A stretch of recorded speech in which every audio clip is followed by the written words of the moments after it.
तो hello student, मैं दयाशंकर आप सभी का स्वागत करता हूं आपके अपने YouTube चैनल पर। और अगर मैं कोई मेरे YouTube चैनल पे पहली बार आया तो सब्सक्राइब कर दे, लाइक कर दे, और अगर क्लास देखने के बाद कंटेंट आपको अच्छा लगे तो अपने फ्रेंड्स को शेयर कर दें। ओके, तो आज अपने पढ़ने वाले हैं बहुत ही ज़्यादा इम्पोर्टेंट, मोस्ट इम्पोर्टेंट, जो एसएससी जेई एग्जाम की तैयारी करते हैं उनको पता है कि ये बहुत ज़्यादा इम्पोर्टेंट क्यों है, क्योंकि हर सर्किट के अंदर 4 या 5 से क्वेश्चन इस टॉपिक से आते हैं। ठीक है, एक एक पॉइंट डिस्कस करूंगा, एक एक फॉर्मूला डिस्कस करेंगे और एक एक क्वेश्चन डिस्कस करेंगे। तो अब एग्जाम में अगर सारे क्वेश्चन डिस्कस करेंगे अपने यहाँ पे एग्जाम के, तो कोई भी क्वेश्चन आपका नहीं छूटेगा। तो स्टार्ट करते हैं। सर्किट थ्योरी, टॉपिक है resonance theory with practice. Okay,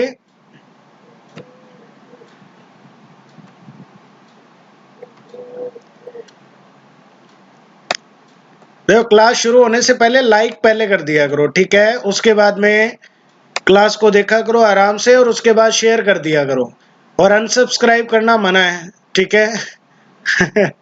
चलो स्टार्ट करते हैं भाई। सबसे पहले बात करते हैं रेजोनेंस की। तो what is the resonance? Resonance होता क्या है? रेजोनेंस एक कोचिंग इंस्टीट्यूट है कोटा के अंदर, वो तो मैं हरगिज़ ही बात नहीं करने वाला। ओके, तो रेजोनेंस ये तो मैंने ऐसे ही लिखा है, एसएससी जेई के लिए बहुत ज्यादा इंपॉर्टेंट है। 4 से 5 क्वेश्चन एसएससी जेई के एग्जाम में आते हैं और भी एग्जाम में आते हैं। सबसे पहले बात करते हैं रेजोनेंस है क्या। तो बच्चों थोड़ा सा हिंट मैंने इसका आपको सीरीज आरएलसी सर्किट के अंदर और पैरेलल आरएलसी सर्किट में दे दिया था। जब एक्सएल बराबर एक्सी होता है तो उस टाइम पे आपका सर्किट किसकी तरह बिहेव करता है? रेजिस्टेंस की तरह। और वही फिनोमिना हमारा रेजोनेंस कंडीशन कहलाती है। इसका मतलब इन आरएलसी सर्किट, चाहे पैरेलल हो चाहे सीरीज हो, एक पर्टिकुलर फ्रीक्वेंसी पर इंडक्टिव और कैपेसिटी इफेक्ट आपके हट जाए। इसका मतलब एक पर्टिकुलर फ्रीक्वेंसी पर आरएलसी सर्किट में, वेदर सीरीज और पैरेलल, जब आपके इंडक्टिव और कैपेसिटी इफेक्ट हट जाए तो सर्किट आपका, या आप यूं कह सकते हो कि आपका जो सर्किट है उसमें इंडक्टर भी लगा है, कैपेसिटर भी लगा है, लेकिन उसका बिहेवियर रेजिस्टिव जैसा है। तो आप उस पर्टिकुलर फ्रीक्वेंसी को, जिस फ्रीक्वेंसी पे ऐसा हो रहा है उसे कहेंगे रेजोनेंट फ्रीक्वेंसी, और जिस सर्किट में ऐसा हो रहा है उसे आप कहोगे रेजोनेंट सर्किट। इसका मतलब कोई एक पर्टिकुलर फ्रीक्वेंसी है, उस पे आपका आरएलसी सर्किट रेजिस्टिव सर्किट की तरह बिहेव करने लगता है, वही आपकी फ्रीक्वेंसी रेजोनेंट फ्रीक्वेंसी कहलाती है, और उस सर्किट को अपने कहते हैं रेजोनेंट सर्किट। ओके ओके, अब चलते हैं आगे।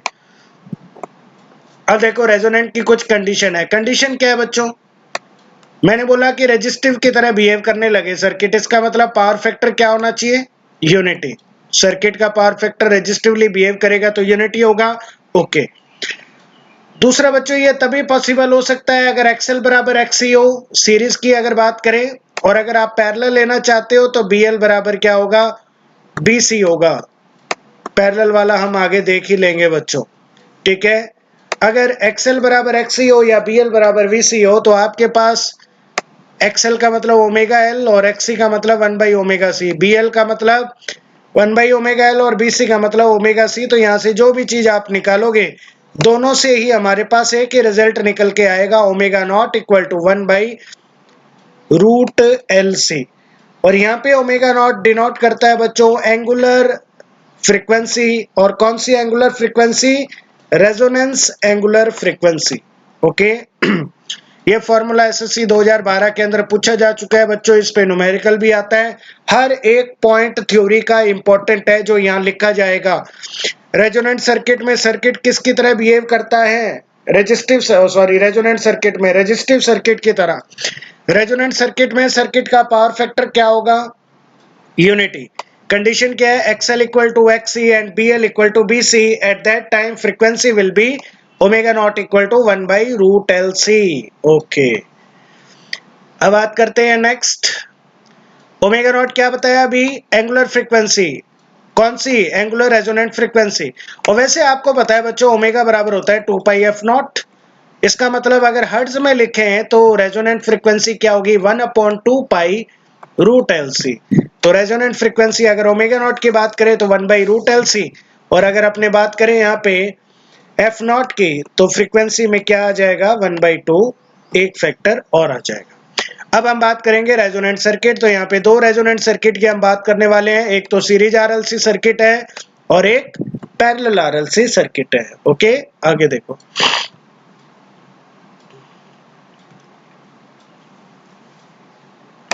सीरीज आरएलसी सर्किट, तो ये आर हो गया, ये सीरीज आरएलसी सर्किट मैं पहले ही ऐसे सर्किट में बता चुका हूं, ज्यादा कुछ बताने की जरूरत नहीं है।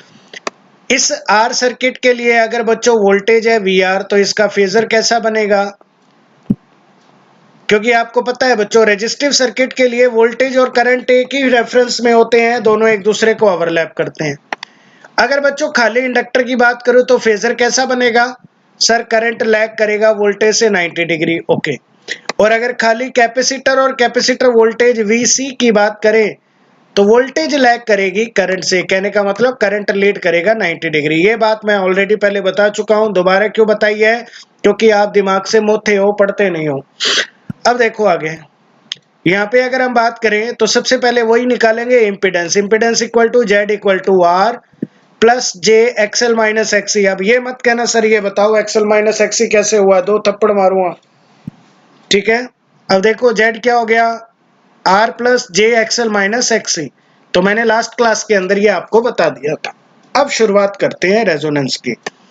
रेजोनेंस कंडीशन क्या बताई बच्चों? एक्सएल बराबर एक्सी और सर्किट रेजिस्टेंस की तरह बिहेवियर करे। तो ये केवल एक ही कंडीशन में पॉसिबल है, अगर एक्सएल बराबर एक्सी हो। अगर बच्चों आप एक्सएल बराबर एक्सी रखते हो तो आपका ये पूरा पोर्शन क्या हो जाएगा? जीरो हो जाएगा। जीरो हो गया तो सर्किट में जेड बराबर खाली क्या बचेगा? आर। अब एक चीज ध्यान दो, अगर बच्चों मैं यहां से इंपीडेंस का रिजल्टेंट निकालूं तो रिजल्टेंट कुछ ये निकलेगा मेरा, जेड बराबर root R square plus XL minus XC square. अब रेजोनेंस कंडीशन में अगर मैं इंपीडेंस निकालूं तो मेरा जेड बराबर आर स्क्वायर और अंडर रूट, तो स्क्वायर से स्क्वायर कटेगा, जेड बराबर आर। आप मुझे ये बताओ इन दोनों में से ज्यादा कौन है? भाई ये 10 का स्क्वायर प्लस 20 का स्क्वायर मान लो आ गया, तो ये ज्यादा आएगा या ये ज्यादा आएगा? तो आप बोलोगे सर ये ज्यादा आएगा। इसका मतलब ये है बच्चों कि ये तो कम है और ये ज्यादा है। इसका मतलब रेजोनेंस कंडीशन के अंदर सीरीज आरएलसी सर्किट में आपका इंपीडेंस क्या होता है? मिनिमम होता है। और कितना होता है? आर के बराबर होता है। ये ध्यान रखना है, एग्जाम का क्वेश्चन है। सीरीज आरएलसी सर्किट में इंपीडेंस क्या होता है? मिनिमम। सीरीज आरएलसी सर्किट पे इंपीडेंस मिनिमम होता है और कितना होता है? जेड बराबर आर। क्योंकि ये वाली वैल्यू डेफिनेटली ज्यादा आएगी, आप कुछ भी रखोगे अंडर रूट निकालोगे तो इस आर से ज्यादा ही मिलेगी। ठीक है, ओके, इसका मतलब रेजोनेंस के अंदर इंपीडेंस क्या हो जाता है? मिनिमम। नेक्स्ट, ओके, ये पॉइंट मैं बता चुका हूं। करंट की बात करें सीरीज आरएलसी सर्किट में तो बच्चों V अपॉन जेड आएगा, और जेड क्या है? मिनिमम। अगर ये मिनिमम है तो करंट क्या होगा? मैक्सिमम। होगा कि नहीं होगा? पहले हाँ या ना में जवाब दो। ठीक है, आराम से देखो सही है कि नहीं है, करेक्ट है। इसका मतलब ये हुआ बच्चों कि सीरीज आरएलसी सर्किट में इंपीडेंस होता है मिनिमम और करंट होता है मैक्सिमम। ये क्वेश्चन थियोरेटिकली एसएससी के अंदर रिपीटेड है बच्चों, बाकी मैं क्वेश्चन करवाऊंगा प्रीवियस ईयर तो आपको पता चल जाएगा। ओके, नेक्स्ट है क्वालिटी फैक्टर। बड़े इंपॉर्टेंट है बच्चों, हर एक पॉइंट इंपॉर्टेंट है। ये तो अभी थ्योरी के क्वेश्चन बने थे जितने भी बने थे। अब यहाँ से फॉर्मूले भी पूछे जाते हैं, न्यूमेरिकल भी पूछे जाते हैं, तो आपको हर चीज ध्यान रखनी है। ठीक है, क्योंकि पिछले 4-5 साल का जो मेरा तजुर्बा है उसके अकॉर्डिंग ही मैं सारा एनालिसिस आपको बता रहा हूँ। तो जहां जहां मैं बोलूं वहां वहां वो चीज करते जाए। क्वेश्चन कैसा बनेगा, किस हिसाब का बनेगा, वो सब बता रहा हूं मैं। ठीक है, क्वालिटी फैक्टर की बात करें तो बच्चों क्वालिटी फैक्टर अगर आपको सीरीज आरएलसी सर्किट दिया है तो अगर आपको इंडक्टिव वोल्टेज दी है और रेजिस्टेंस के अक्रॉस वोल्टेज दी है तो आप ये निकाल सकते हो। अगर मान लो VL नहीं दिया है, VC आपको दिया है, तो आप VC बाई VR निकाल सकते हो। समझ रहे हो बात को? अब बच्चों ये तो हो गई जनरल बात कि कई बार आपको क्वालिटी फैक्टर कैसे निकालना पड़ता है। VL बाई VR होता है, VC बाई VR होता है। आप जरा एक बात बताओ बच्चों, VL कितना होगा? सर VL होगा इंडक्टर के अक्रॉस IXL। ये होगा क्या? IXL होगा। Yes sir. तो मैंने यहाँ पे ये ओमेगा L क्या होता है? सर XL होता है। तो मैंने लिख दिया VL की जगह IXL। किसी को ऐतराज हो तो कोई दिक्कत नहीं है। VR की जगह मैंने लिख दिया IR। अब आप सबको पता ही है, आपकी कैलकुलेशन पे मुझे कोई शक है नहीं, I से I कट गया, आ गया omega L by R। Formula याद रखो, सीरीज RLC सर्किट के लिए क्वालिटी फैक्टर के फॉर्मूले ये भी है, ये भी है, इसके अलावा ये फॉर्मूला ये भी है, ठीक है, ओमेगा L बाई R। अगर बच्चों हम इस फॉर्मूले को लेके क्वालिटी फैक्टर का फॉर्मूला निकाले, चाहे किसी भी फॉर्मूले से निकालो, आंसर सेम आएगा। तो सर इतने फॉर्मूले निकाल क्यों रहे हैं? क्योंकि बच्चों एग्जाम में जरूरी थोड़ी ना आपको VC भी दे देगा, VR भी दे देगा, कई बार आपको C दे देगा, R दे देगा, कई बार LR दे देगा, है ना। तो हर टाइप का फॉर्मूला याद रखना चाहिए, और हर फॉर्मूला एग्जाम में भी पूछते हैं, याद रखना है। ओके, तो भाई VC बराबर क्या होता है सर? IXC होता है। I और VR क्या होता है सर? IR होता है। अभी तो बताया था, बार बार दिमाग क्यों खराब कर रहे हो? Okay sorry. I से I कट गया, XC अपॉन R, तो क्या आ जाएगा? 1 बाई ओमेगा RC, डन। और ये हो गया omega L by R 1 by omega RC। Okay, ये फॉर्मूले रट्टा मार लो। एक चीज ध्यान रखना, अगर आपने सीरीज सर्किट के सारे फॉर्मूले याद कर लिए, पैरेलल सर्किट में आपको कुछ नहीं करना। वो क्यों नहीं करना? वो इसलिए नहीं करना, पैरेलल सर्किट में ना पलटते जाओ। जैसे यहाँ पे क्वालिटी फैक्टर आया ओमेगा L बाई R, तो वहां क्या आएगा? R ऊपर ओमेगा L नीचे। यहाँ पे क्वालिटी फैक्टर आया 1 बाई ओमेगा RC, तो यहाँ पे 1 बाई ओमेगा RC, वहां पे क्या आएगा? Omega RC। हमें तो चीजें याद रखनी है एग्जाम में जो आएंगी, हमें क्या महारथी थोड़ी ना बनना है, साइंटिस्ट थोड़ी ना बनना है। साइंटिस्ट बन रहे होते तो JEN की तैयारी थोड़ी ना करते, DRDO इसरो वगैरह की करते। करेक्ट हो ना? करेक्ट हो तो थम्स अप करेंगे भाई। चलो आगे चलते हैं। नेक्स्ट बात करते हैं रेजोनेंस फ्रीक्वेंसी पे। तो आपको पता है omega naught 1 by root LC होता है। अब एक क्वालिटी फैक्टर का और फॉर्मूला निकलेगा, और ये देखो बच्चों, SSC 2013 में भी ये फॉर्मूला पूछा गया, SSC 2014 में भी ये फॉर्मूला पूछा गया। आपने quality factor omega not L by R निकाला? Yes sir. आपने quality factor 1 by omega not RC निकाला? Yes sir. ये दोनों फॉर्मूले किस सर्किट के लिए है सर? सीरीज RLC सर्किट के लिए, करेक्ट है। अब अगर बच्चों मैं रेजोनेंट फ्रीक्वेंसी की बात करूं, ओमेगा नॉट होता है 1 बाई LC, तो 1 बाई रूट LC चाहे इस फॉर्मूले में रखो बच्चों, चाहे इस फॉर्मूले में रखो, दोनों से रिजल्ट सेम आएगा। और ये फॉर्मूला और न्यूमेरिकल सबसे ज्यादा पूछा जाने वाला है एग्जाम में। तो ओमेगा नॉट की वैल्यू रख दो। कईयों को नहीं रखनी आ रही है, कुछ मेरी तरह गरीब है दिमाग से, तो मैं यहाँ पे ओमेगा नॉट की वैल्यू रखता हूँ। ओमेगा नॉट की वैल्यू रखी तो आपके पास आया 1 बाई रूट LC। इस L से ये रूट L कट गया, तो एक L से रूट L कटा, तो ऊपर कितना बचा सर? Root L। तो नीचे रूट C बचा, ऊपर रूट L बचा, तो 1 बाई R क्या आ जाएगा? Root L by C। दे दनादन। SSC 2013 में, SSC 2014 में और 17 में भी आया हुआ है जहां तक मुझे याद है, ठीक है। तो कितने फॉर्मूले हो गए क्वालिटी फैक्टर के सर? 5 हो गए। कैसे? पहला फॉर्मूला हो गया VL बाई VR। अगर VL नहीं दिया है, VC दिया होगा तो VC बाई VR। पहला फॉर्मूला ये 2 हो गए। फिर तीसरा omega not L by R, चौथा 1 बाई ओमेगा नॉट RC, पांचवा 1 by R root L by C। Okay, next देखो, आओ अब देखो बच्चों ग्राफ कैसे बनता है। तो ग्राफ बनाते हैं, आओ। एक एक चीज है, इसको देख के घबराओ नहीं, मैं देखो एक एक करके अलग से बना रहा हूं आपके लिए, फिर एंड में आप समझ लेना। आओ बच्चों तुम्हें सिखाएं ग्राफ कैसे बनता है। वैसे ग्राफ हमारे लिए ज्यादा महत्व नहीं रखता, हमारे लिए क्वेश्चन महत्व रखते हैं, और क्वेश्चन का बच्चों मैं सारा आकलन कर दूंगा। तो ये बच्चों यहाँ पे फ्रीक्वेंसी है। क्या है? फ्रीक्वेंसी, ठीक है। सबसे पहले बच्चों एक बात बताओ, मेरे को इस R का ग्राफ बनाना है फ्रीक्वेंसी के रिस्पेक्ट में। सर R तो फ्रीक्वेंसी पे डिपेंड करता ही नहीं। अगर R फ्रीक्वेंसी पे डिपेंड नहीं करता और R यहाँ पे मान लो 5 ओम होता, तो पूरी जगह 5 ओम ही रहता क्या? यस सर, 5 ओम ही रहता। इसका मतलब ये हुआ कि यहाँ पे R चेंज नहीं होगा, ये बच्चों 5 ओम ही आएगा। इसका मतलब आप चाहे कितनी ही फ्रीक्वेंसी बढ़ा लो, R कभी चेंज नहीं होगा। बहुत ही तगड़ा आदमी है भाई, कोई चाहे कितना ही कोशिश करे लेकिन ये भाव नहीं देगा या नहीं देगी। अब देखो आगे नेक्स्ट है एक्सेल का ग्राफ बनाना है। तो बच्चों एक्सेल बराबर क्या होता है 2πfl। सर ये तो फ्रीक्वेंसी के प्रोपोर्शनल है। प्रोपोर्शनल है तो ये लो, अगर प्रोपोर्शनल है एक्सेल के तो ग्राफ कैसा आएगा बच्चों, लीनियर आएगा। तो ये किसका ग्राफ है सर, एक्सेल का है। ये ढंग से लीनियर नहीं हुआ, इसको थोड़ा ना ढंग से लीनियर करते हैं। पूरा ही हट गया क्या, डबल डबल मेहनत करवा रहा है।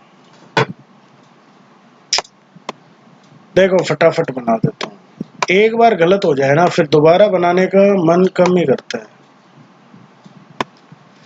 तो आर कहाँ आएगा भाई, आर आएगा कांस्टेंट। और ये वाली लाइन आप कहाँ देख रहे हो, ये रही। इसका मतलब आप फ्रीक्वेंसी को चाहे कितना ही चेंज करो बच्चों, आर आपका क्या आएगा, कांस्टेंट। मैं अलग अलग मार्कर लेता हूँ, थोड़ा मोटा मार्कर लेता हूँ, है ना, मोटे में थोड़ा सही रहेगा। ओके तो मैं अभी आपको बता रहा था कि ये रहा बच्चों आर, क्योंकि आर फ्रीक्वेंसी के साथ चेंज नहीं होगा। फिर बच्चों मुझे बनाना है एक्सेल का। तो एक्सेल का ग्राफ ये रहा बच्चों, ये लीनियर लाइन आ रही है। सर ये लीनियर क्यों आ रही है, ये लीनियर लाइन इसलिए आ रही है क्योंकि बच्चों फ्रीक्वेंसी के प्रोपोर्शनल है एक्सेल। एक्सेल क्या है, फ्रीक्वेंसी के प्रोपोर्शनल। इसका मतलब फ्रीक्वेंसी बढ़ाओगे तो आपका एक्सेल भी बढ़ेगा। ओके सर एक्सी की बात करें, एक्सी एक चीज ध्यान रखो बच्चों, यहाँ माइनस का है, माइनस का है तो ये ग्राफ नीचे से शुरू होगा, यहाँ नेगेटिव से। किससे होगा, नेगेटिव से। और ये क्या है बच्चों, पॉजिटिव। तो ग्राफ को ध्यान से समझते जाओ, बाकी ग्राफ का कोई लेना देना नहीं है, जो क्वेश्चन है वो मैं बताऊंगा। एक्सी इक्वल टू 1/f होता है, इनवर्सली प्रोपोर्शनल हो गया सर। और एक बात और है सर, माइनस का और है, माइनस का है इसका मतलब बच्चों एक काम करो, अगर फ्रीक्वेंसी जीरो है, फ्रीक्वेंसी जीरो किस पॉइंट पे होगी सर, इस पॉइंट पे जीरो होगी। अगर बच्चों फ्रीक्वेंसी जीरो है तो एक्सी क्या होगा सर, अनंत होगा, इनफाइनाइट होगा। होगा कि नहीं होगा, पहले ये बोलो हाँ या ना, होगा। माइनस का इनफाइनाइट होगा। अब बच्चों माइनस का इनफाइनाइट पता नहीं कहां पे है, तो होगा तो नीचे ही होगा ना, क्योंकि माइनस की तरफ होगा। ओके अब बच्चों मैं फ्रीक्वेंसी को क्या करता जाऊं, बढ़ाता जाऊं। अगर बढ़ाता जाऊंगा तो ये इनफाइनाइट से कम होता जाएगा, इसका मतलब धीरे धीरे ये ग्राफ आपका इनवर्सली प्रोपोर्शनल है, तो कुछ इस तरह से आएगा। आएगा कि नहीं आएगा, ये माइनस एक्सी का ग्राफ आ गया। अपनों ने एक्सेल का बना लिया, आर का बना लिया, एक्सी का बना लिया। हमें पूरा इम्पीडेंस का ग्राफ बनाना है बच्चों। किसका, पूरा इम्पीडेंस का। अब थोड़ा ध्यान दें, एक्सेल माइनस एक्सी का ग्राफ क्या आएगा। तो बच्चों एक्सेल तो ये रहा और एक्सी ये रहा। अब थोड़ा ध्यान से समझो बच्चों, एक बात बताओ, मुझे एक्सेल माइनस एक्सी करना है, तो ये जो एक्सेल का पोर्शन आप देख रहे हो ये कितना होगा सर, प्लस का 1 2 होगा, ठीक है। और ये जो एक्सी का पोर्शन देख रहे हो ये कितना है सर, सर ये ज्यादा है, एक्सेल का कम है। इसका मतलब ओवरऑल एक्सेल माइनस एक्सी क्या आएगा, माइनस का आएगा, माइनस का आएगा। तो एक्सेल माइनस एक्सी का ग्राफ आपका कहां से शुरू होगा, बोलो फटाफट बोलो। एक्सेल माइनस एक्सी का ग्राफ कहां से शुरू होगा, एक्सेल माइनस एक्सी का ग्राफ शुरू होगा यहां नीचे से, और धीरे धीरे बच्चों एक पॉइंट आएगा जब एक्सेल बराबर एक्सी हो जाएगा। एक्सेल बराबर एक्सी होते ही जेड बराबर होगा आर, ठीक है। इसका मतलब ये आर पॉइंट, ठीक है। अभी थोड़ा ध्यान दें। फिर बच्चों आपका अब धीरे धीरे यहां अगर नोटिस करें तो एक्सेल ज्यादा है और एक्सी कम है, तो पॉजिटिव का आएगा, पॉजिटिव का आएगा तो बच्चों ग्राफ आएगा ऊपर। समझ गए कहानी, तो ये आएगा आपका एक्सेल माइनस एक्सी का ग्राफ। अब अगर बच्चों बात करें जेड की, तो जेड बच्चों देखो एक्सेल माइनस एक्सी है, धीरे धीरे क्या हो रहा है, कम हो रहा है।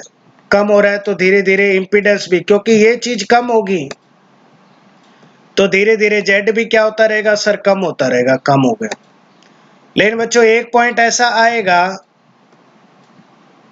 एक पॉइंट ऐसा आएगा जब आपका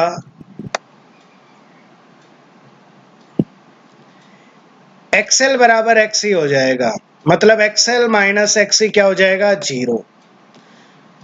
जीरो हो गया तो इम्पीडेंस वहां पे क्या होगा, जेड बराबर आर। तो बच्चों इम्पीडेंस यहाँ मैक्सिमम था, यहाँ मैक्सिमम होगा लेकिन यहाँ पे क्या होगा, मिनिमम। ये बात हमने की थी। और ये पॉइंट कौन सा है बच्चों, सर ये रेजोनेंट फ्रीक्वेंसी वाला पॉइंट है ओके। अब क्या होगा सर, अब कुछ नहीं है, वापस एक्सएल माइनस एक्सी बढ़ रहा है, बढ़ रहा है तो भाई लो, क्योंकि यहाँ नेगेटिव था, बढ़ रहा है तो ये लो, धीरे धीरे बढ़ाते जाओ। इसका मतलब ये तो आ गया जेड का ग्राफ। अब बच्चों एक बात तो, करंट की अगर बात करें तो करंट मैंने बताया था कि रेजोनेंट कंडीशन पे करंट होगा मैक्सिमम, और उसके बाद अगर आपका इम्पीडेंस कम हो रहा है तो आई बराबर क्या था बोलो सर, आई बराबर था वी अपॉन जेड। अब पहले ये बताओ, स्टार्टिंग में जेड कम हो रहा है, हाँ सर जेड कम हो रहा है, तो आई बढ़ेगा क्या, हाँ सर आई बढ़ेगा। इसका मतलब जेड कम हो रहा है तो आई आपका बढ़ना शुरू करेगा, और ये मैक्सिमम तक पहुंचेगा भाई, क्योंकि यहाँ पे जेड हो गया आपका मिनिमम।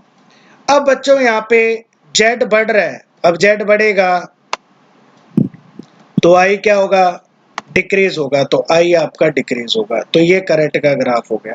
ये पूरा बिहेवियर बच्चों मैंने ग्राफ में दिखा दिया। अब सुनो एक इंपॉर्टेंट क्वेश्चन, आपसे पूछेगा कि सीरीज आरएलसी सर्किट के अंदर ये जो पॉइंट है, ये कौन सा पॉइंट है सर, रेजोनेंट फ्रीक्वेंसी वाला पॉइंट है, ओमेगा नॉट लिख दो या एफ नॉट।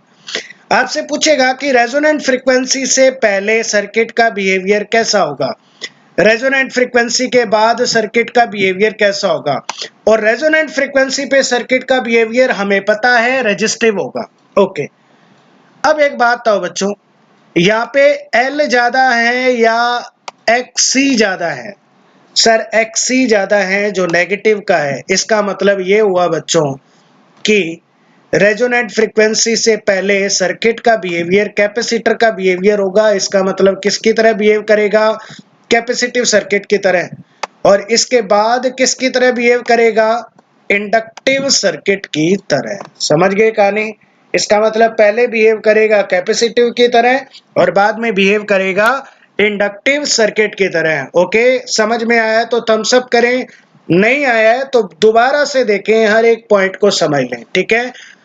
तो कैपेसिटिव की तरह बिहेव क्यों कर रहा है, क्योंकि क्वेश्चन यहाँ पे ये इंपॉर्टेंट बनता है, बाकी पॉइंट मैं डिस्कस कर चुका हूं। कैपेसिटिव की तरह क्यों, क्योंकि ग्राफ एक्सी का ज्यादा है और एक्सएल पॉजिटिव में कम है, इसका मतलब ओवरऑल एक्सी आएगा, और यहाँ पे एक्सी कम है और एक्सएल अगर आप देखो तो बच्चों ज्यादा है, एक्सएल का गैप ज्यादा है यहाँ पे और एक्सी का गैप इतना है। इसका मतलब क्या है, इंडक्टिव है। ओके, नेक्स्ट चलते हैं। ओके, तो हमने बात कर ली क्वालिटी फैक्टर और उसके कुछ ग्राफ के रिलेशन हमने पढ़ लिए। अब हम पढ़ने जा रहे हैं बच्चों बैंडविड्थ के बारे में। बैंडविड्थ, बैंडविड्थ आपको पता ही है, ठीक है। अब बैंडविड्थ को हम दिखाते हैं डेल्टा ओमेगा से, और डेल्टा ओमेगा होता है resonant frequency upon quality factor. Okay, और क्वालिटी फैक्टर के फॉर्मूले आपको मैंने बताए हैं, omega not L by R, 1 by omega not R C और 1 by R root L by सी।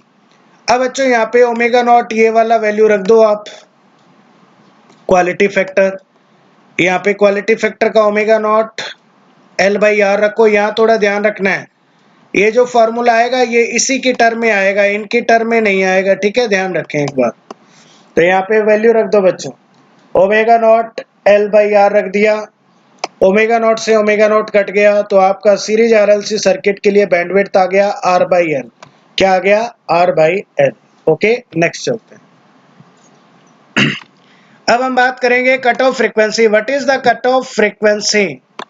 तो देखो बच्चों, आपको पता ही होगा, ये हमारा करंट का ग्राफ आया था फ्रीक्वेंसी के रिस्पेक्ट में। तो बच्चों कट ऑफ और ये मैक्सिमम आता है, मैक्सिमम कब आता है, रेजोनेंट फ्रीक्वेंसी में, ठीक है। अब बच्चों आपसे पूछा है कि कट ऑफ फ्रीक्वेंसी क्या होती है, तो कट ऑफ फ्रीक्वेंसी के बारे में हम जानते हैं। तो बच्चों वो फ्रीक्वेंसी जहां पे हमें करंट की आरएमएस वैल्यू मिले उसे और जिस पॉइंट पे मिले उस पॉइंट को रेजोनेंट फ्रीक्वेंसी कहेंगे। अब एक बात बताओ बच्चों, IRMS क्या होगा साइनोसॉइडल वेवफॉर्म का? सर IRMS होता है Im/√2। कितना होता है? Im/√2। ये मैं पहले बता चुका हूं। तो एक बात बताओ, M क्या है? सर M मैक्सिमम वैल्यू है, पीक वैल्यू है, मतलब ये वाली वैल्यू। तो एक बात बताओ, IRMS जो आएगा वो इससे कम ही आएगा क्या? कम आएगा। इसका मतलब मान लेते हैं बच्चों समथिंग इस पॉइंट पे हमें करंट का RMS वैल्यू मिल रहा है। ओके, 1/√2 का वैल्यू 0.707 IM। इस पॉइंट पे और इस पॉइंट पे जो हमें फ्रीक्वेंसी मिलेगी, उन फ्रीक्वेंसी को हम कहते हैं कट ऑफ फ्रीक्वेंसी। ये जो बच्चों हैं F1 और ω1, इनको कहते हैं lower cut off frequency. F1 मतलब हर्ट्ज में दी होगी तो F1, और अगर आपको एंगुलर में दी होगी तो ω1। ठीक है। उसके बाद में बच्चों F2 और ω2 की बात करें तो F2 है आपकी अपर कट ऑफ फ्रीक्वेंसी और ω2 को आप कह सकते हो upper cut off frequency. Okay, F1 lower cut off frequency, ω1 lower cut off frequency, और ये जो फ्रीक्वेंसी है ये आपकी कौन सी फ्रीक्वेंसी है? Resonant frequency. ओके, तो समझ में आया? कट ऑफ फ्रीक्वेंसी वो फ्रीक्वेंसी है जिस फ्रीक्वेंसी पे हमें करंट का RMS वैल्यू अचीव हो। ठीक है, और RMS वैल्यू हमें जहां अचीव होता है वहां पे एक लाइन ड्रॉ करते हैं, और जो फ्रीक्वेंसी मिलती है जो कम है रेजोनेंट फ्रीक्वेंसी से, उसे लोअर कट ऑफ फ्रीक्वेंसी कहेंगे, और जो ज्यादा है रेजोनेंट फ्रीक्वेंसी से उसे अपर कट ऑफ फ्रीक्वेंसी कहेंगे। ओके, नेक्स्ट आ जाओ। देखो बच्चों, अगर आपको कट ऑफ फ्रीक्वेंसी दी जाए तो बैंडविड्थ निकालने का फॉर्मूला क्या है? SSC 2017 में आ चुका है, यहां से क्वेश्चन। ठीक है, अपर कट ऑफ और लोअर कट ऑफ फ्रीक्वेंसी दी थी, डायरेक्ट क्वेश्चन करना था आपको, कुछ भी नहीं था। ठीक है, तो ये सारे फॉर्मूले याद रखने हैं। ओके, तो देखो यहाँ पे delta omega equal to ω2 minus ω1, delta F equal to F2 minus F1।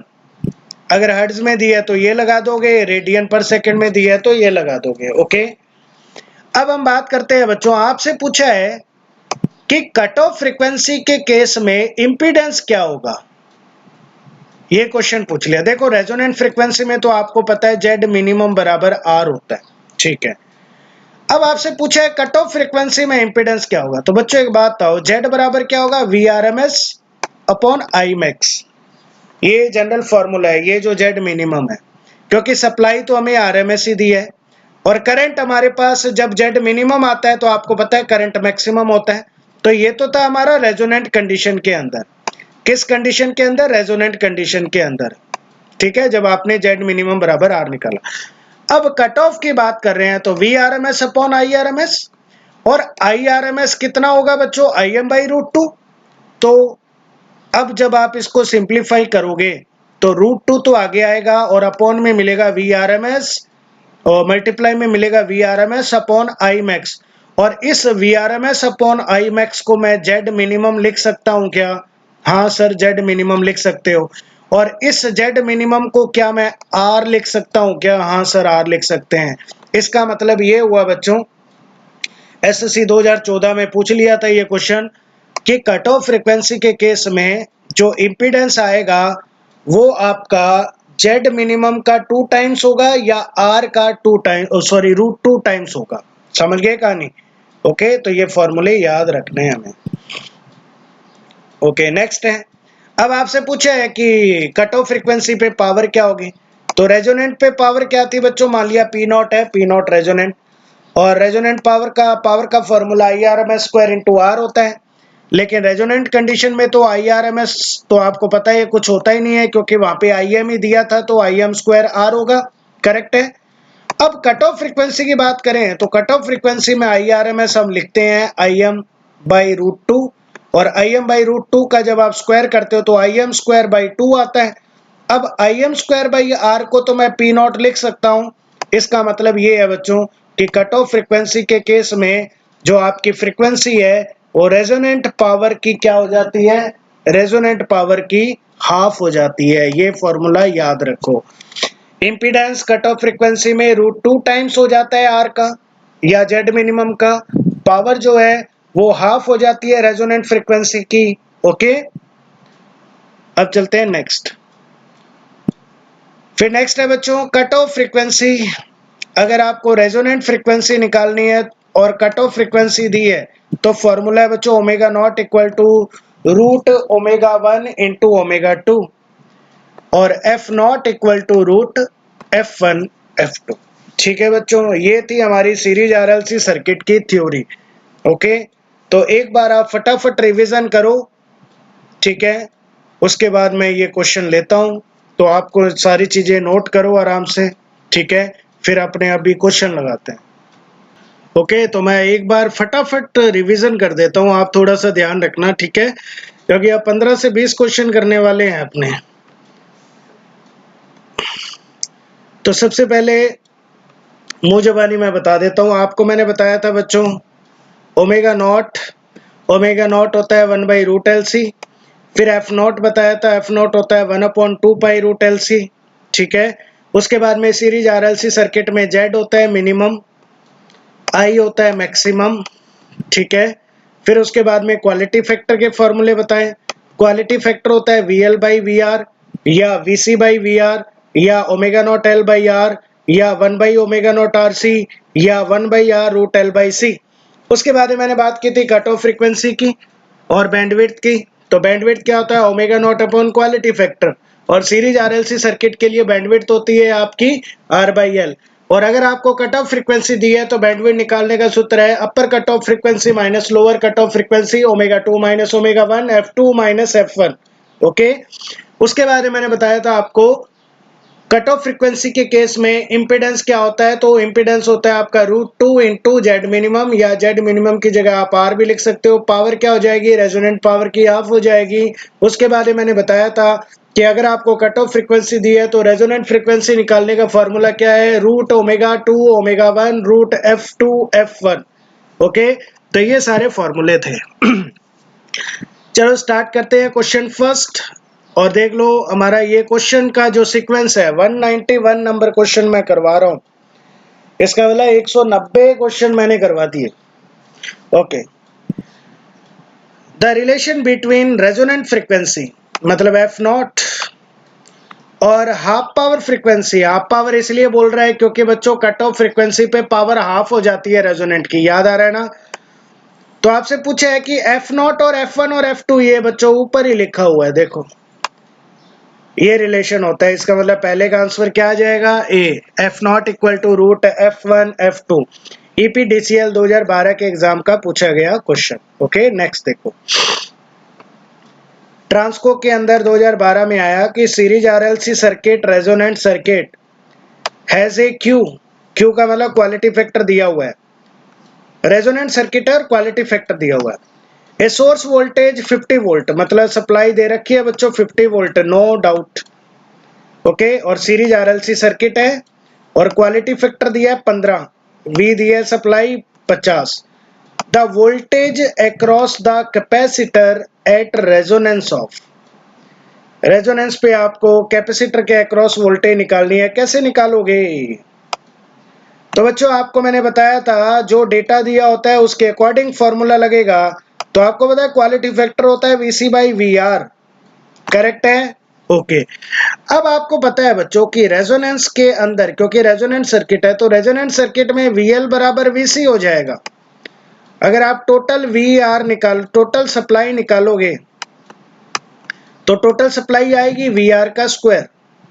Resonant condition में क्या हो जाएगा, VL माइनस VC, तो VL माइनस VC 0 का स्क्वायर। इसका मतलब आपको सप्लाई वोल्टेज मिलेगी V बराबर VR मिलेगा कि नहीं मिलेगा, हाँ सर V बराबर VR मिलेगा, करेक्ट है।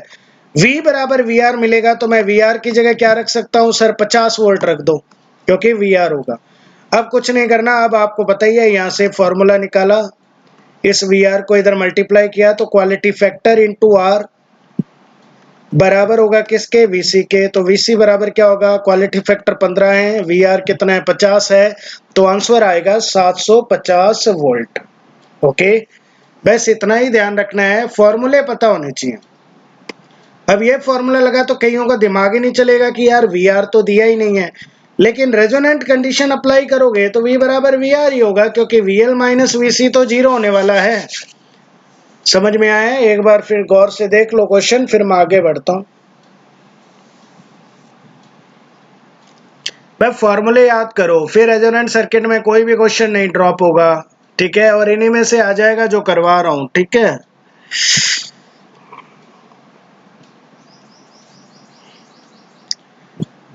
ओके, चले आगे।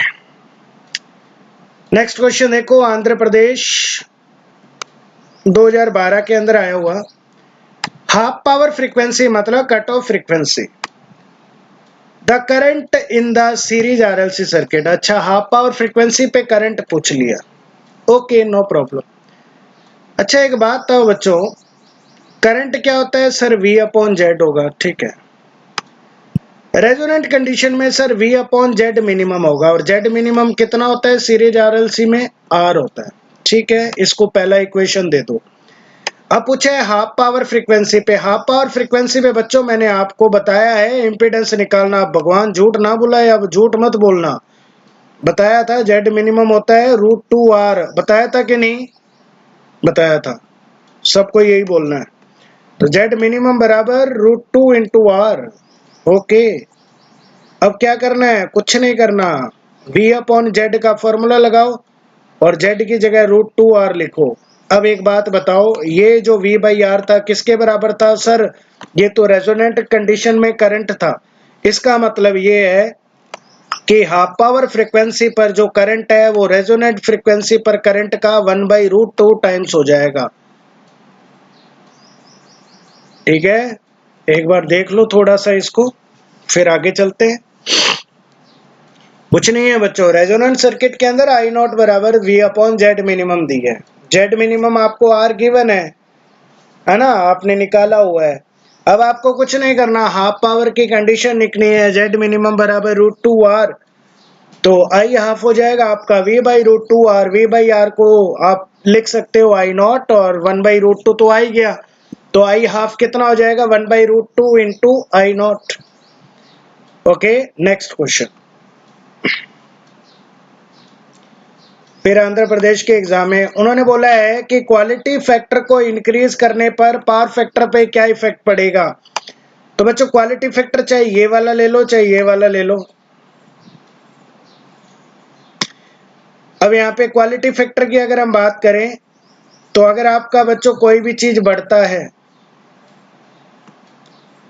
मान लो कि एक्सेल अगर बढ़ रहा है तो एक्सेल बढ़ रहा है, ओवरऑल आपका जेड बढ़ेगा, और अगर ओवरऑल जेड बढ़ेगा तो आपका cos फाई क्या हो जाएगा? कम हो जाएगा, ठीक है। तो पावर फैक्टर क्या होगा? डिक्रीज होगा, क्योंकि क्वालिटी फैक्टर होता है XL/R। अगर ये बढ़ रहा है तो क्वालिटी फैक्टर बढ़ेगा, एक्सेल बढ़ रहा है, एक्सेल बढ़ेगा तो XC भी बढ़ेगा, XL माइनस XC सेम रहेगा। लेकिन ओवरऑल इंडक्टिव नेचर के हिसाब से देखा जाए तो आपका पावर फैक्टर कम हो जाएगा, ठीक है। नेक्स्ट देखें।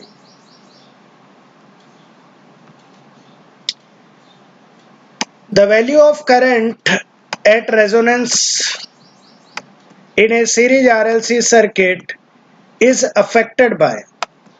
रेजोनेंट सर्किट में करंट तो होता है V अपॉन जेड मिनिमम, और जेड मिनिमम R होता है। इसका मतलब खाली R से अफेक्टेड होगा बच्चों। इसका मतलब रेजोनेंट सीरीज आरएलसी सर्किट में करंट केवल किससे अफेक्टेड होता है? R से होता है, ओके, ठीक है।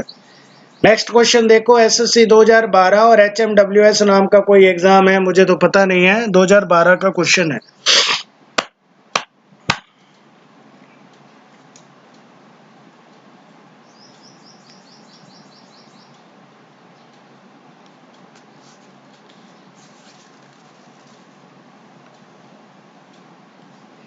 हो गया होगा सबका? आंसर बाद में देखना है। आपको सीरीज आरएलसी सर्किट दिया है, करंट एट सीरीज रेजोनेंसेस। भाई करंट क्या होगा सीरीज रेजोनेंस में? सर मैक्सिमम होता है, मैक्सिमम तो होता है, ये तो सारे ऑप्शन में मैक्सिमम दे रखा है। सर रेजोनेंट कंडीशन में होता है, रेजोनेंट का मतलब जेड बराबर आर। हाँ सर, जेड बराबर आर वाली कंडीशन में। इसका मतलब यूनिटी पावर फैक्टर करंट आपका सीरीज आरएलसी रेजोनेंट सर्किट में मैक्सिमम होगा कब? Eight unity power factor. Okay, क्योंकि जेड बराबर आर होगा। आर का मतलब क्या है? रेजिस्टिव सर्किट की तो बात कर रहा होगा वो।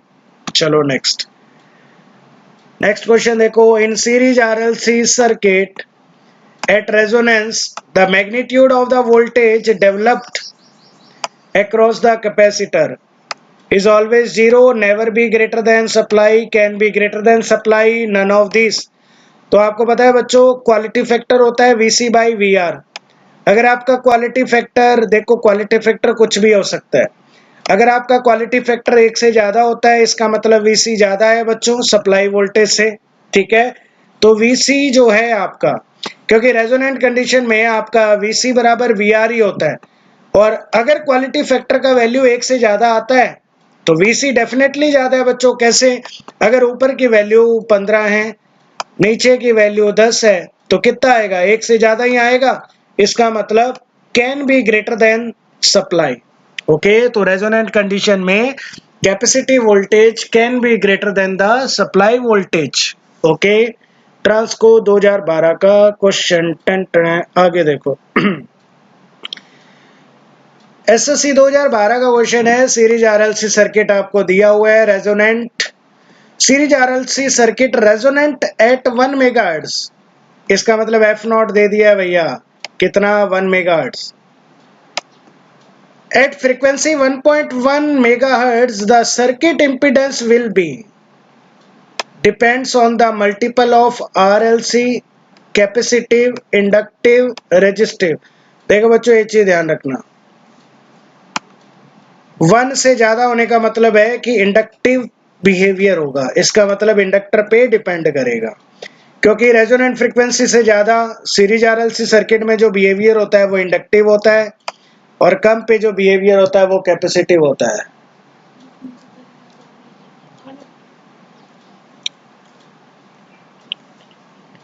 ओके,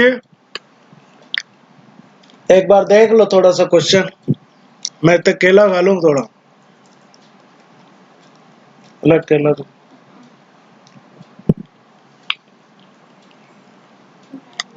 हो गया। चलो आगे चलते हैं नेक्स्ट क्वेश्चन पे। देखो भाई नेक्स्ट क्वेश्चन क्या है। The bandwidth of an AC series circuit consisting RLC. तो आपने निकाला ही था, आर बाई एल ही होता है। ओमेगा नॉट क्या आया था? R by L. तो ये सीधा ही लिखने की जरूरत है, बैंडविड्थ मैंने बताया था आर बाई एल, तो ये कोई करने की जरूरत ही नहीं है। At series resonance of an AC circuit, AC RLC circuit, the impressed voltage is equal to the capacitive voltage drop equal to the inductive drop greater than the inductive drop equal to resistive drop। तो impressed का मतलब होता है supply voltage, और resonance condition में आपको पता है सप्लाई वोल्टेज बराबर है किसके बच्चों? VR के।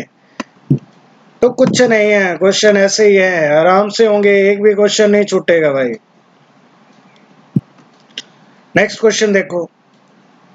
Lower power frequency, the impedance of an RLC circuit is 5 minus J5 ohm। Okay, आपको बोला है लोअर हाफ पावर फ्रीक्वेंसी पे 5 माइनस J5 ओम आपको इम्पीडेंस दे रखा है। The impedance of the circuit at its resonant frequency. कोई दिक्कत नहीं है भाई। अब रेजोनेंट फ्रीक्वेंसी पे आपको पता ही है जेड मिनिमम बराबर आर होता है, और आर तो कभी चेंज होगा ही नहीं ना। इसका मतलब रेजोनेंट फ्रीक्वेंसी पे तो जेड बराबर क्या आएगा? आर। आर कितना है? 5 ओम है। इसका मतलब कुछ करने की जरूरत नहीं है, आंसर टिक कर दो 5 ओम। क्योंकि ये तो बच्चों आपको किस पे दे रखा है? हाफ पावर फ्रीक्वेंसी पे। और अगर ऐसे समझ नहीं आ रहा है तो दूसरा तरीका देख लो। हाफ पावर फ्रीक्वेंसी पे जेड बराबर क्या होता है सर? √2 into are. आर कितना दे रखा है सर? 5। √2 इंटू 5, और ये √2 इंटू 5 क्या है सर? रेजोनेंट फ्रीक्वेंसी पे इम्पीडेंस। इसका मतलब जेड बराबर कितना आएगा? 5 आएगा।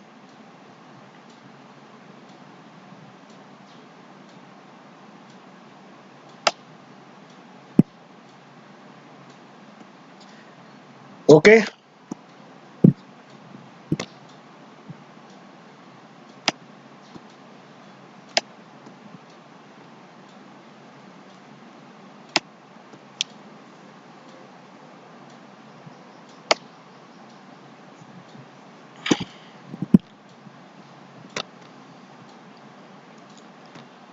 तो नेक्स्ट अगर अपने बात करें आगे बच्चों क्वेश्चन पे, तो ये यहां तक तो हो गए।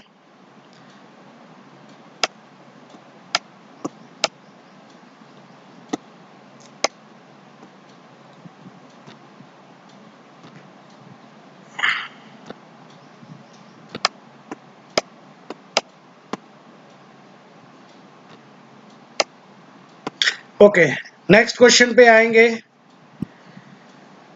The active and reactive power of an inductive circuit 60 watt. अरे ये क्वेश्चन यहाँ कैसे आ गया, चलो कोई नहीं, आ गया तो कर लेते हैं। तो कहने का मतलब इंडक्टिव पावर और इन सब का आपको क्या दे रखा है बच्चों, एक्टिव पावर दे रखी है और आपको दे रखा है रिएक्टिव पावर, और आपसे पूछा है पावर फैक्टर निकालो। कुछ नहीं करना बच्चों, पावर का मैंने आपको ट्राइंगल बताया हुआ है, एक्टिव पावर, रिएक्टिव पावर और एपरेंट पावर आप निकाल लो बच्चों। 60 का स्क्वायर प्लस 80 का स्क्वायर कितना आएगा सर, 100 वोल्ट एम्पियर आएगा। तो एस बराबर कितना हो गया, 100 वोल्ट एम्पियर। तो पावर फैक्टर क्या हो जाएगा sir, cos phi. Okay, cos phi क्या निकलेगा इस ट्राइंगल से सर, P अपॉन एस। तो P अपॉन एस रख दोगे, कितना आएगा बच्चों, 0.6 लैगिंग आएगा। कितना आएगा, 0.6 लैगिंग। तो बड़ा इजी क्वेश्चन है, मतलब एक्टिव पावर दे रखी है, रिएक्टिव पावर दे रखी है, एस आपको निकालना है। तो एस कितना आएगा सर, 100 वोल्ट एम्पियर आएगा, और पावर फैक्टर कितना हो जाएगा, कोस फाई। और कोस फाई कितना आएगा, P बाई एस 60/100। इसका मतलब कोस फाई बराबर 0.6 लैगिंग आएगा। क्या आएगा, 0.6 लैगिंग। अब लैगिंग, सारे ऑप्शन लैगिंग दिए इसलिए लैगिंग टिक किया, वरना मेरा कोई वो एम नहीं है लैगिंग टिक करना। ओके, नेक्स्ट क्वेश्चन है बच्चों एसएससी 2014 का। A circuit with a resistor, inductor and capacitor in series is resonant at F not. इसका मतलब एफ नॉट फ्रीक्वेंसी पे ये रेजोनेंट है। If all the component values are now double, इसका मतलब आर भी डबल कर दिया, एल भी डबल कर दिया, सी भी डबल कर दिया, तो पूछा है उसने कि रेजोनेंट फ्रीक्वेंसी क्या होगी। तो एक बात बताओ, रेजोनेंट फ्रीक्वेंसी का फॉर्मूला तो सबको ही पता है, मैंने किसी को नहीं रोका पढ़ने से। ओके, अब इसने बोला है ये होता है 1/r√L/c।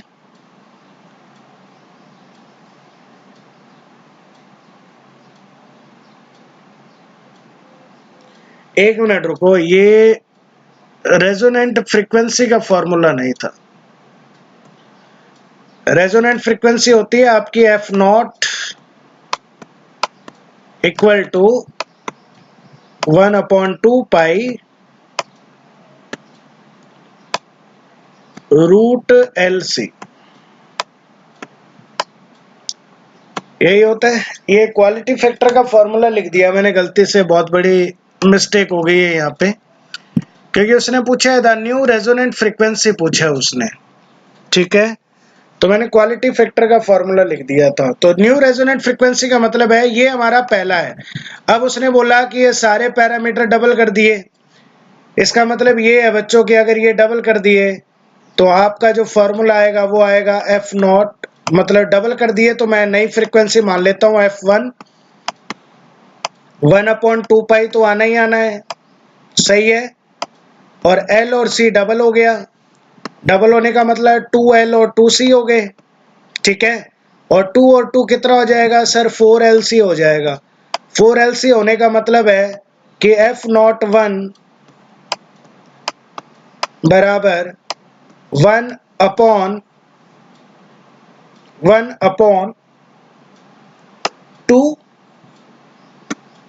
इंटू 2πLC, यही आएगा 2π√LC। आएगा कि नहीं आएगा, यही आएगा। ये मैंने गलती से बच्चों अलग क्वेश्चन लिख दिया था सॉल्यूशन, ठीक है। तो यहाँ थोड़ा सा ध्यान देना, नोट्स में भी मैं ये करेक्शन करके भेज दूंगा 203 नंबर क्वेश्चन। तो ये कहने का मतलब है ये तो 1/2 है, और ये वाला पूरा आपका बन गया रेजोनेंट फ्रीक्वेंसी। आंसर भी मैच कर गया, ये भी देखो। ओके, तो ये गलती से मैंने लिख दिया है। यहाँ पे आंसर आएगा आपका रेजोनेंट फ्रीक्वेंसी का कितना हो जाएगा, हाफ, क्योंकि एफ नॉट होता है 1/2 pi root L C.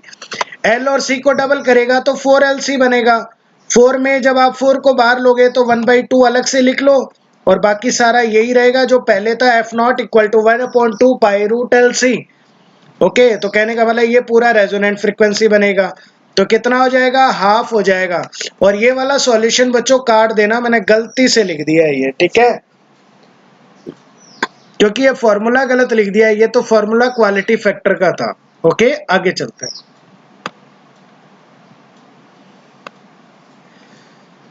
The frequency at which a series RLC circuit resonance is dependent on the value of। Frequency दो ही पैरामीटर पे डिपेंड करती है बच्चों, omega not equal to 1/LC, क्योंकि फ्रीक्वेंसी इन दो में ही होती है। आर का तो फ्रीक्वेंसी से कोई लेना देना है ही नहीं, तो आंसर क्या आ जाएगा बच्चों, 1/√LC। Okay, next question. तो ये था बच्चों सीरीज आरएलसी सर्किट के क्वेश्चन। अब हम स्टार्ट कर रहे हैं पैरेलल आरएलसी सर्किट, ठीक है। बाकी पूरी नॉलेज आप ले चुके हो इसके बारे में, फिर भी छोटी छोटी जो एग्जाम रिलेटेड क्वेश्चन है, अब आपको कुछ नहीं करना है, अब आपको एकदम ठंडा हो जाना है। अगर सीरीज सर्किट के सारे फॉर्मूले याद हैं तो 90% आपको काम हो गया। अब देखो इधर, तो पैरेलल आरएलसी सर्किट में वही जो हमने एसी सर्किट में किया था, 1/Z और ये वो सब, 1/R, 1/JXL, 1/JXC। अब इसको सॉल्व करोगे तो y बराबर क्या आएगा बच्चों, G प्लस जे BC माइनस BL आएगा, ठीक है। ओके, आगे चलते हैं। नेक्स्ट देखो, एट रेजोनेंट कंडीशन XL बराबर XC या BC बराबर BL, कुछ भी रखो बच्चों। जब आप ये रखोगे BC बराबर BL रखोगे तो बच्चों एक बात बताओ, y बराबर क्या था, अभी आपने किया था y बराबर आपका R, सॉरी R नहीं G plus J, BC minus BL था क्या, BC माइनस BL, यही था ना। ओके, तो ये 0 हो जाएगा, 0 हो जाएगा तो y बराबर G बचेगा, y मिनिमम क्या बचेगा, G। ओके, तो y मिनिमम G बचेगा। अब अच्छा एक बात बताओ, अगर y मिनिमम होगा तो पैरेलल आरएलसी सर्किट में सर Z मैक्सिमम होगा। तो मैंने अभी बोला था, अगर सीरीज याद कर लिया तो पैरेलल का केस उल्टा करते जाओ। सीरीज में क्या था सर, Z मिनिमम था, I क्या था sir, Z maximum, sorry I था मैक्सिमम। इसका मतलब पैरेलल में क्या होगा सर, Z मैक्सिमम, I क्या होगा सर, मिनिमम। बस वही कहानी मैं बता रहा हूँ, आप समझ ही नहीं रहे हो यार। I मिनिमम बराबर Z मैक्सिमम, ओमेगा नॉट वही सेम चीज चलेगी, कोई चेंज नहीं होगा, BL ये वो सब। चलो आगे चलो, ग्राफ में भी कोई दिक्कत नहीं है, बस ग्राफ में पैरामीटर BL और BC होंगे, ठीक है। वो देखो, R तो ऐसे ही रहेगा बच्चों, फ्रीक्वेंसी पे डिपेंड ही नहीं करता, R कह दो या G कह दो, क्योंकि G होता है 1/R, तो वो तो कांस्टेंट ही रहना है, कांस्टेंट ही रहना है। तो ये मैंने दिखा दिया G, या आप मान लो R। ओके, अब मेरे को वही दिखाना है सर, BL का दिखाना है। अब की बार BL से बच के रहिए, नेगेटिव है, कैपेसिटर का काम करेगा। सर नेगेटिव है तो क्या है, कैपेसिटर की तरह ही तो काम कर रहे हैं ना, जैसे सीरीज आरएलसी सर्किट में कैपेसिटर ने किया था, हाँ वैसे ही कर रहा है। तो सर ये बना दो ना नीचे से, क्यों ऐसे तांडव कर रहे हो। ये लो भाई, बना दिया, बड़े खतरनाक हो गए हो इतने टाइम में। चलो, फ्रीक्वेंसी बढ़ेगी तो ये धीरे धीरे कम होता जाएगा। ओके सर, BC बराबर इंडक्टर की तरह काम करेगा। सर क्या, कब से लगे हुए, हमने तो बना भी लिया, बहुत बढ़िया बात है भाई, मेरे से भी तेज। ये हो गया BC, ये हो गया BL, फिर BC माइनस BL बनाओ। सर वही आएगा, क्या कर रहे हो आप। हाँ यार आएगा तो वही, क्योंकि BL ज्यादा है, तो BL minus BC minus BL करो तो नेगेटिव का ही आएगा।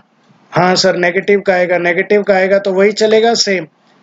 और एक कंडीशन आएगी जहाँ पे रेजोनेंट होगी, वो बराबर हो जाएगी। ठीक है, कोई दिक्कत नहीं है सर, बहुत बढ़िया, क्या बात है।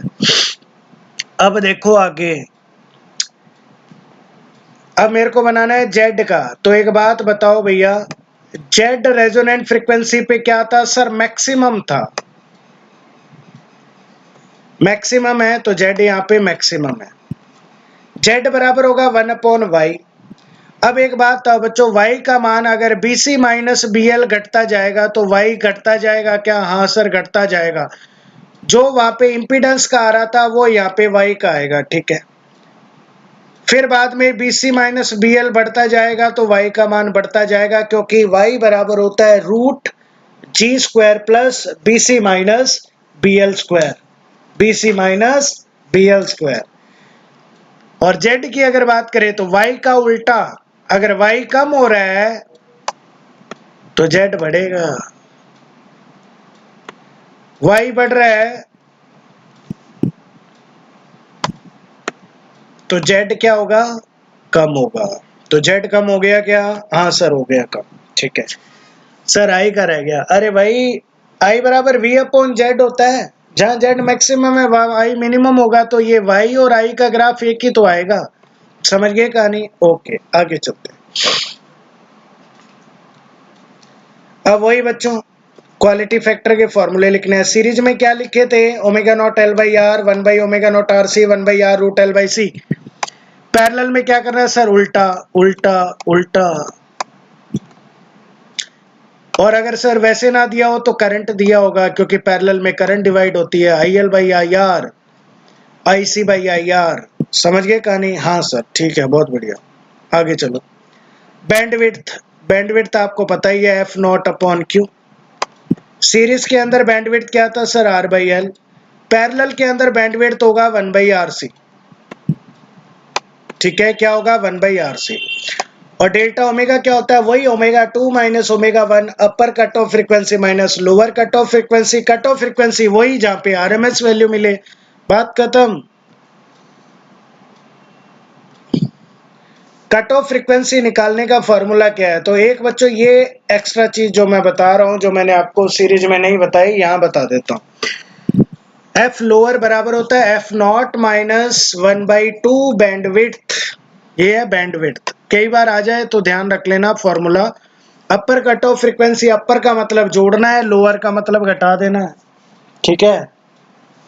बस और कुछ नहीं करना। नेक्स्ट क्वेश्चन पे आएंगे। Question number 205। Parallel RLC circuit दिया है, आर बराबर 1 ओम दिया है, सी बराबर 1 माइक्रोफेरेड है, क्वालिटी फैक्टर 200 है, एल ओमेगा नॉट और बैंडविड्थ निकालो। तो कुछ नहीं करना भाई, आपको आरएलसी सब दिया हुआ है, तो क्वालिटी फैक्टर क्या होता है? एल नहीं दिया हुआ तो एल आप निकालोगे। क्वालिटी फैक्टर का फॉर्मूला उल्टा करना है पैरेलल में। वहां 1/r था तो r हो जाएगा, वहां √l/c था तो यहाँ √c/l हो जाएगा। तो बराबर रख दो और इसको हल करो बच्चों। c दे रखा है, r दे रखा है, तो हल करोगे 25 माइक्रोफेरेड आ जाएगा। ओमेगा नॉट निकालना है, कुछ नहीं करना। Omega not equal to 1/√LC। Value put करो, सॉल्व करना आप सीखोगे बच्चों। ओके। बैंडविड्थ निकालनी है, ओमेगा नॉट भी आ गया, क्वालिटी फैक्टर भी है, 1000 आ जाएगा, ठीक है। आगे देखो नेक्स्ट क्वेश्चन, एक बार देख लो। आपको बस ऐसे ही देगा, या तो पैरेलल देगा या सीरीज देगा। ओके नेक्स्ट देखो। Series RLC circuit, lower cut off frequency 4 radian per second, upper cut off frequency 9 radian per second. तो बोला है ओमेगा नॉट निकालो। ये थोड़ा सही कर लेना बच्चों, ये है ओमेगा नॉट। बोला है ओमेगा नॉट निकालो।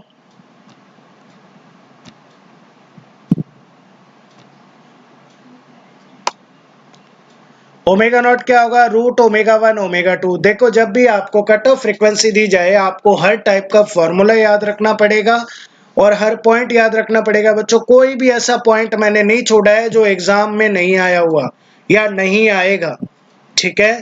तो बस इन पॉइंट पे ही फोकस करो, इसके अलावा कुछ करने की जरूरत नहीं है, ज्यादा कुछ आतंक मचाने की जरूरत भी नहीं है। टाइम जब मिले तो और प्रैक्टिस कर लो। ओमेगा नॉट निकालो, √omega 1 omega 2, 4 × 9 6 radian per second. बस शांति।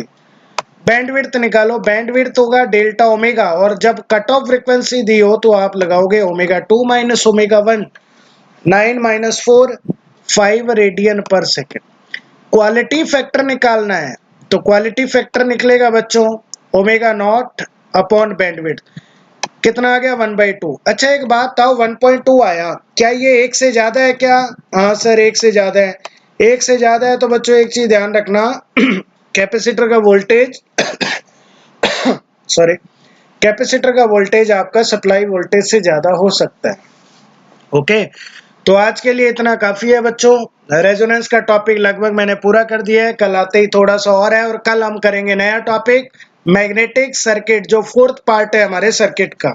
ओके, तो जैसे ये 13th लेक्चर है तो ज्यादा से ज्यादा बच्चों 20 या 22 लेक्चर होंगे, या तो 20 लेक्चर हो सकते हैं, 19 भी हो सकते हैं, तो कहने का मतलब 20 के आसपास रहेंगे, ठीक है, और आपका सर्किट पूरा कंप्लीट हो जाएगा।